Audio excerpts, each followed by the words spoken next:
Hello guys, welcome trading stocks. देखो, मैंने यहाँ पे कुछ पॉइंट एक्सप्लेन किया था कि कॉल सेलर तो बिल्कुल सेफ है इस जगह पे। बड़ा टारगेट मार्केट बाइंग डायरेक्शन में नहीं जा सकता है। एक सेलिंग में मार्केट आया मॉर्निंग के अंदर 41,250 पे सपोर्ट एरिया है, ये भी मैंने आपको एक्सप्लेन किया था। फर्स्ट पुल बैक बना, इस पर आप कॉल सेल कर सकते हो। कॉल सेलिंग के बाद एक यहाँ पे मार्केट ने मोमेंटम दिया अगेन। काफ़ी देर यहाँ पे होल्ड करने के बाद अगर ये कंटिन्यूशन में निकलता तो हमको एक सेकंड ब्रेकडाउन एंट्री मिलता, काफ़ी अच्छा टारगेट रहता है इस वाली एंट्री के अंदर। लेकिन मार्केट ने यहाँ पे जो है ब्रेकआउट दिया, और दिन के आखिरी में जो है ये जो सेलिंग वाली डायरेक्शन के हम बैठे हुए थे, ये एक रिवर्सल में कन्वर्ट हो गया। तो काफ़ी सारी चीज़ें चेंज हो गई हैं मार्केट के अंदर। और ये जो एंट्री मिला है, आप बैंक निफ्टी और निफ्टी इंडेक्स को अगर आप दोनों को देख रहे होगे, तो बैंक निफ्टी तो अपने लोगों को वापस रिटेस्ट करने के लिए आ गया था, लेकिन निफ्टी जो है वो स्ट्रॉन्ग था, वो काफ़ी अपने आप को अपर लेवल पे होल्ड किया हुआ था। 17,800 को ब्रेकडाउन नहीं कर पाया निफ्टी सेकेंड हाफ में। तो अब हमारा प्लानिंग क्या होना चाहिए? देखो, मार्केट एक पॉजिटिव क्लोजिंग दिया है, तो यहाँ पे अगर मार्केट कल क्रॉस करता है 41,600 को, तो यहाँ पे हमको पहले बाई करना ही चाहिए। हम कॉल ऑप्शन बाई करेंगे। स्विंग ज़रूर लगाया हुआ है बीच में, तो हो सकता है मार्केट यहाँ पे कुछ पॉज ले इस तरीके से 750-800। डरने की ज़रूरत नहीं है। हमारा टारगेट वहाँ पे अभी 42,000 के आसपास हो जाना चाहिए। देखो, 42,000 का मतलब ये नहीं है कि एग्जैक्टली 42 हो जाएगा, 50 पॉइंट प्लस माइनस में चलेगा। बट यहाँ पे हम रिस्क रिवार्ड की बातें करें तो आप लेट सपोज कन्फर्मेशन में 150 पॉइंट खो भी देते हो, उसके बाद भी आपका 250 से 300 पॉइंट है। एक अच्छा खासा ट्रेड यहाँ पे देखने को मिल सकता है। ऑप्शन बायर्स के पास भी एक अपॉर्चुनिटी है, ऑप्शन सेलर्स के पास भी अपॉर्चुनिटी है।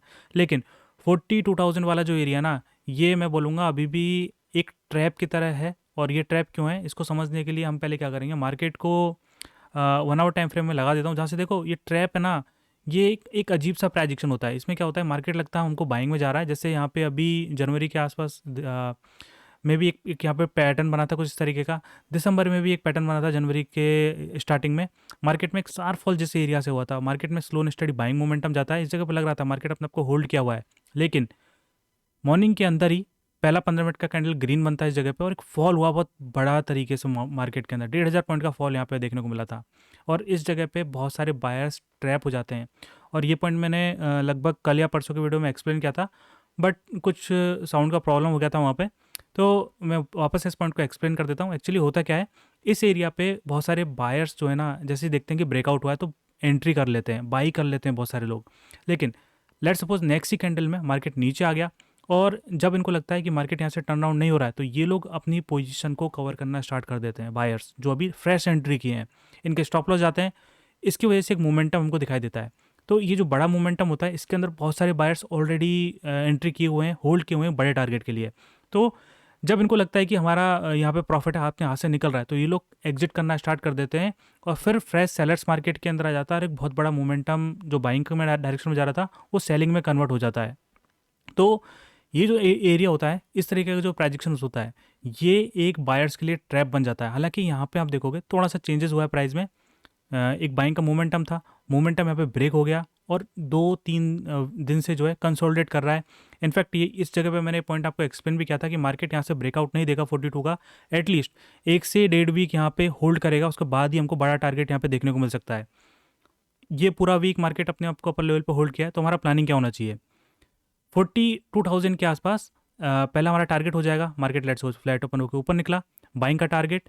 इस जगह पे हम एक सेलिंग का एंट्री, हमको जो भी मिलेगा हम लेंगे। आप कॉल सेल करोगे तो अच्छा रहेगा।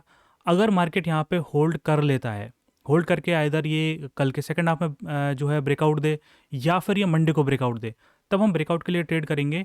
उस केस में मार्केट में हमारा जो नेक्स्ट टारगेट है, ये मैक्सिमम टारगेट की बातें कर रहा हूँ, यहाँ पे 42,600-700 के आसपास से फॉल हुआ था, ये एरिया हमारा टारगेट हो जाएगा। लेकिन यहाँ से अगर सेलिंग आना होगा ना, तो मार्केट यहाँ पे वेट नहीं कराएगा, 42 से एक शार्प सेलिंग होगा। और जो एरिया है 41,200 के आसपास का, इनफैक्ट यहाँ पे भी एक स्विंग लगाया हुआ है, यहाँ तक मार्केट एक कुछ इस तरीके से प्राइजेक्शन बना के एक शार्प सेलिंग में आ जाना चाहिए। लेकिन आपको ये देखना है कि निफ्टी सपोर्ट कर रहा है नहीं, बैंक निफ्टी ऑलरेडी वीक है। अगर निफ्टी फॉल करेगा, तब यहाँ पे इस टाइप का प्राइजेक्शन बनने का बहुत ज़्यादा चांसेस है, बायर्स यहाँ पे ट्रैप हो जाएंगे। ओके, तो थोड़ा सा ध्यान देना है इस जगह पे। ये जो अगर सेलिंग का अपॉर्चुनिटी बनता है ना, तो ऑप्शन बायर्स के लिए बहुत अच्छा अपॉर्चुनिटी होगा, क्योंकि मार्केट पहले यहाँ तक फॉल करेगा। और अगर मंडे को या फिर जो है ट्यूसडे को यहाँ से अगर कंटिन्यूशन में जाता है, तो और एक बहुत बड़ा फॉल यहाँ पे देखने को मिल सकता है। जिन लोगों का साइकोलॉजी ख़राब हो चुका है, जो लोग ये सोच रहे हैं कि हमको एक छोटा सा प्रॉफिट मिल जाए मार्केट के अंदर, जिससे हमको जो है एक जो स्विंग ट्रेडिंग जो होती है उसकी वजह से, कि कुछ लॉसेस हमारे हो चुके हैं, लॉसेस हमारे कवर हो जाएं, इस तरीके से जो प्लानिंग कर रहे हैं। तो मैंने यहाँ पे आपको कुछ लेवल्स बताए हुए थे कि 38,000 पे अगर बैंक निफ्टी आता है तो आप बैंकिंग सेक्टर के अंदर इन्वेस्टमेंट कर सकते हो, आप बैंक बीज बाई कर सकते हो। यहाँ से हमारा जो टारगेट है 44,000 का टारगेट हो जाएगा डेफिनेटली। ये जो टारगेट है आपको 1-1.5 महीने के अंदर नहीं मिलेगा, ये जो आपका होगा 4-5 महीने के आसपास का जो पूरा प्लानिंग है ये। तो हमारा प्लानिंग में इसमें कुछ चेंजेस होगा क्या, देखो अगर मार्केट 42 के आसपास क्रॉस करके ऊपर चला जाता है 43 के आसपास, तब 40,000 एक स्ट्रॉन्ग सपोर्ट हो जाएगा, क्योंकि सपोर्ट से डिस्टेंस मेंटेन कर लिया है। लेकिन 42 के आसपास से मार्केट में अगर फॉल हुआ इस तरीके से, तो फिर चांसेस है कि मार्केट को जो है इस एरिया पे आना पड़ेगा। 30,000 38,000 से लेकर 38,500 के आसपास, 600 के आसपास ये सपोर्ट है। इस एरिया पे हम वापस से इन्वेस्टमेंट का जो प्लानिंग था सिमिलर वही प्लानिंग हमारा रहना चाहिए। यहाँ पे हम कुछ बैंकिंग सेक्टर में इन्वेस्टमेंट करेंगे और हमारा टारगेट जो है 44,000 के आसपास का हो जाएगा। तो इधर एक यहाँ से अगर आप कैप्चर करोगे इसको, तो लगभग हमारे पास 15 to 20% का मूव है। अगर मार्केट यहीं से पहले 43 के आसपास चला जाता है और कभी बाद में अगर रिटर्न होकर आता है, तो 40,000 पे हम यही जो है प्लानिंग हमारी एग्जीक्यूट करेंगे। पुल बैक पे ही हम बाई करेंगे, पुल बैक पे इन्वेस्टमेंट करेंगे। शॉर्ट ट्रेड होती है, साइकोलॉजी में बहुत ज़्यादा हेल्प करती है नए ट्रेडर्स के लिए। तो वीकली के अंदर देखोगे आप, वीक के अंदर यहाँ पे आपको एक ट्रेंड लाइन नज़र आ रहा है। स्टिल मार्केट जो है सेलिंग डायरेक्शन में ही है, बाइंग में अभी टर्न अराउंड नहीं हुआ है, अभी उसको और ज़्यादा वॉलेटाइल होना है, तभी मार्केट यहाँ पे जो है बाइंग डायरेक्शन में जाता हुआ नज़र आएगा। तो थोड़ा ध्यान देना, अगर आप ऑप्शन बायर हो तो एक ट्रैपिंग के चांसेस यहाँ पे हो जाते हैं। तो विदाउट कन्फर्मेशन यहाँ पे हम बाई नहीं करेंगे। निफ्टी को देखेंगे तो निफ्टी में भी हमारा प्लानिंग था कि 17,800 जो है ना, ये एक इम्पॉर्टेंट सपोर्ट एरिया है यहाँ पे। इनफैक्ट ये जो एरिया यहाँ पे लोअर लेवल पे थोड़ा सा नीचे था, इस जगह से एक पुल बैक मिला। मैंने बोला था फर्स्ट पुल बैक पे यहाँ पे आपको एक सेलिंग का अपॉर्चुनिटी मिल जाएगा। और इस जगह पे आप देखोगे ना, बैंक निफ्टी अपने सपोर्ट एरिया पे आ चुका था वापस से, लेकिन निफ्टी अपने आप को अपर लेवल पे होल्ड कर रहा था। तो 17,850 का कुछ कॉल ऑप्शन यहाँ पे 40 रुपये के आसपास मिल रहा था, काफ़ी अच्छा इसने मोमेंटम दिया। उसके बाद मार्केट में पूरा अपर लेवल पे होल्ड करके यहाँ पे इसने क्लोजिंग दिया है। दैट मीन्स स्विंग हाई था, स्विंग हाई के ऊपर क्लोजिंग दे चुका है ये।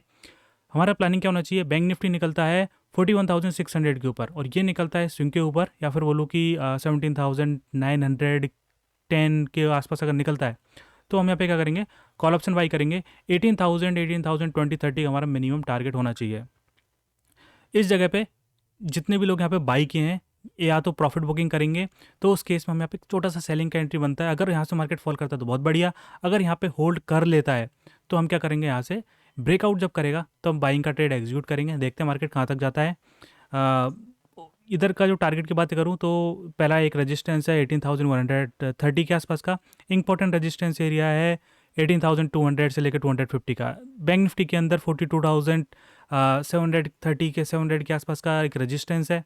तो दोनों इंडेक्स सिंक होगी, निफ्टी थोड़ा स्ट्रॉन्ग है तो हो सकता है अपने मैक्सिमम रेजिस्टेंस तक चला जाए।